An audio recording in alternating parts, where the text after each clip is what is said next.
I hope I can jumpstart this auditorium again and tell you a little bit more about myself and why I'm talking here.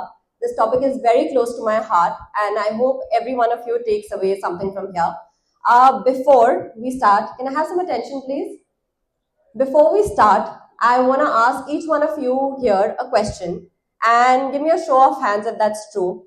I know Prince felt the same in the last talk, but if you've seen anybody around you take a hit in their pay, it could be a family or friends during the period of COVID, not making money, losing out business, or losing out on their salaries, raise your hands. That's a lot of you over here. Raise your hands if you've seen any woman around you getting married, having babies, and then moving out of the workforce, dropping out of the workforce. Wow, that's a lot of you. And which is why it gets me to my topic of the power of diversity and why every one of us, and especially so women, need to have more than one sources of money. While growing up, the academic focus in my household was fairly high. My parents thought they had the perfect plan of action for me. I went to the top college, one of the top colleges in the country, scored some good grades, went to Delhi University for my undergrad, and so far so good. Everything seemed on point in life. I got married to the love of my life. Still, everything seemed on point. But expenses started increasing. We wanted bigger houses, wanted bigger cars, and the salary of only a graduate, you guys know what you guys are heading towards, but it does not pay for the luxuries of life, so to say. What to do? I always wanted to be a wedding planner ever since the age of 6 years old. So I told my dad that this is what I want to do now. So he said, "Pehle MBA kar lo, uske baad jo karna hai kar lena."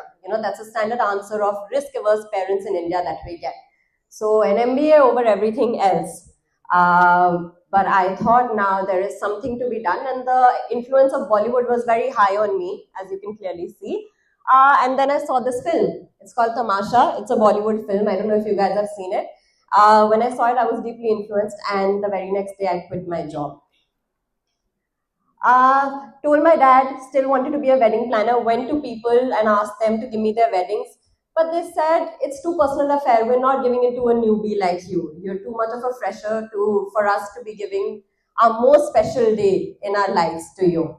So then I thought, what must I do? My hometown, Chandigarh, I realized there's a little bit of a need gap there. People needed avenues to go out.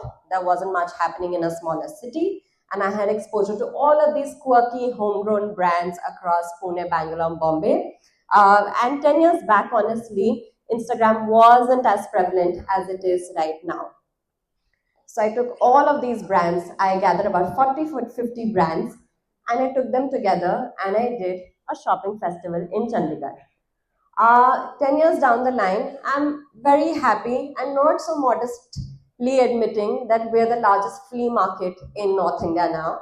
We're doing 3 cities, and now we're extending to 6 next year. We're doing Chandigarh, Ludhiana, and Amritsar, and expanding to 3 more tier 2 cities next year. We get about 150 brands in 2 days and a footfall of 10,000 across the weekend. So now, this is again a chapter of my life that's very close to me. Starting La Feria not just taught me a lot of business skills. There's one thing to learn things out of the book. It's another to practice them on the field. There's so much negotiation that you learn. There's so much humility that you learn. And with all the learning, you also learn how to unlearn and see life through a new lens and do things on ground. Very happily so, that did give me a chance to go to ISB, which is one of the top colleges in the world, based on the business model that I have. ISB got me to one of the dream jobs of the country. I was handling Maybelline, and I was the brand manager there for one of the verticals. It's a job that honestly most MBA students would give a hand for. But what I did realize was, and this was one of my key learnings at ISB and L'Oreal Maybelline after that, is that work fetches work. काम काम को खींचता है. कुछ छोटा किया, start किया, वहां से करते करते कॉलेज हुआ, कॉलेज से प्लेसमेंट हुई, प्लेसमेंट से सैलरी आनी शुरू हो गई. सो अब साइड पे एक बिजनेस सेटअप हो गया था एंड एक जॉब भी थी. Are you guys comfortable with Hindi? Yeah? Okay. Then I'm going to be switching between English and Hindi.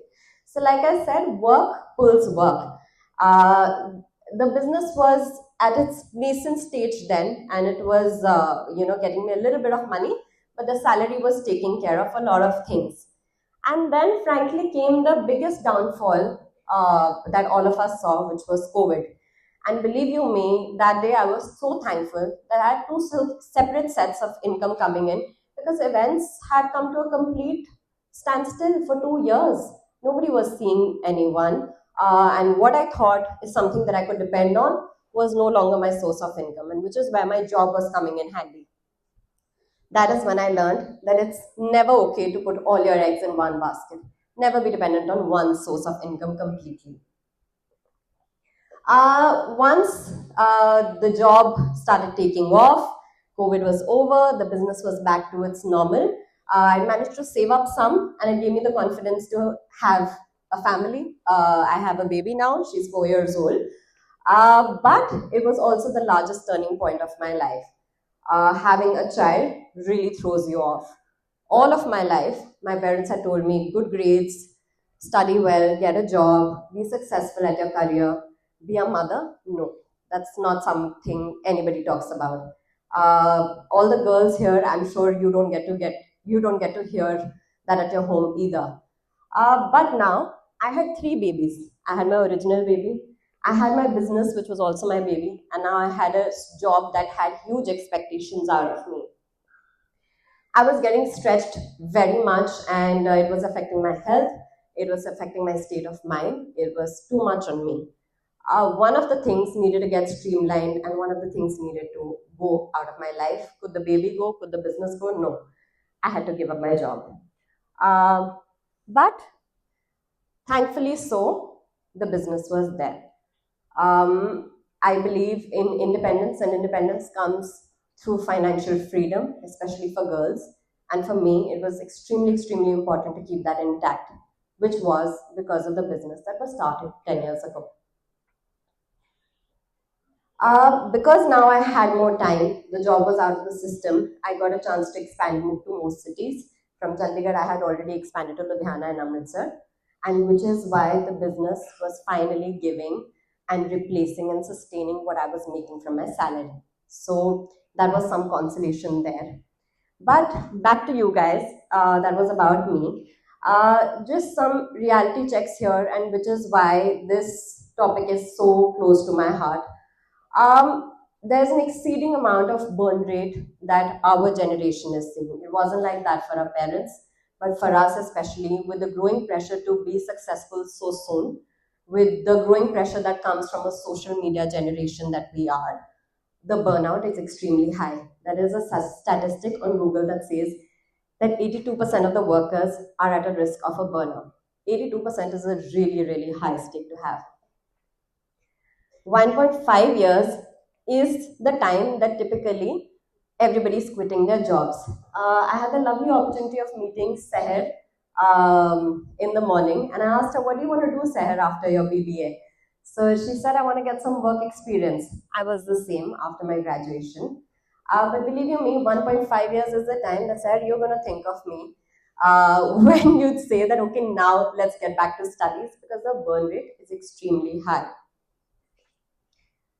Then you'll say, okay, we're in the Shark Tank life, we're in the Shark Tank age, startup करते हैं और funding मिलेगी और वहाँ से आगे बढ़ते हैं, हम कुछ कर सकते हैं. But I also want to remind you that 90% of the startups fail.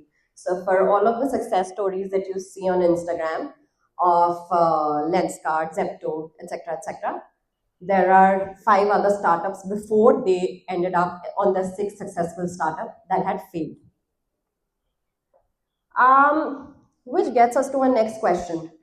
Are we living in a time where a single income is enough for the family? Between you and your partner, can one salary, so to say, survive the both of you, let alone your kids? Not so much. We have an expensive lifestyle nowadays. We want to go for holidays, we want to go to fancy restaurants, we want to buy new clothes, and we want to put it all on Instagram. So our lifestyle cost is going extremely high. Reduce savings and increasing cost of lifestyle. Where that's leading us all to is, okay, how do couples now make a decision of income is equal to our expenses? So chalo, now let's not have kids because हमें holiday भी तो करनी है ना. दो ticket के पैसे दें या चार टिकट के पैसे दें, दो ticket for a holiday is better. Let's not have kids. So the fertility rate macroeconomically for all of us is going down, which is a huge problem. Frankly speaking, are expenses ever going to go down? The answer is no. But can you increase your sources of income? The answer is yes. And how do you do that? There are 4 or 5 ways that you can do that, and then we can open it to all of you for you to come up with your suggestions as well. But my thought is, number one, it's very, very important to develop a skill. You had skating, cricket, and then modeling, and then acting. So you could diversify and you could switch between careers. जब कोई कुछ सीखेगा ही नहीं, आपके पास backup क्या होता? You know, how could you have switched? So it's very important to develop a skill. It could be a sport, it could be a language. You could learn how to bake. Content creation, of course, is one avenue to how to show that skill. But you can always start taking classes. Baking की classes ले लो, tennis की classes ले लो, French की classes ले लो. एक नई चीज आई है बॉम्बे में, at least there's a new sport, it's called mahjong. It's an ancient Chinese game. I don't know if you guys have heard of it, but a lot of women are teaching mahjong now. They learn it and they teach it to other people, and it's a fairly expensive class. So there's so much happening, and there's so much that you can diversify and do. Take extra classes, tuitions le lo weekend pe. That's something that comes very easily to everybody. Stock trading is the third one, and a very easy one at that. Everyone can start making and investing in their portfolios sitting at home. So this is something that can always be an added source of income.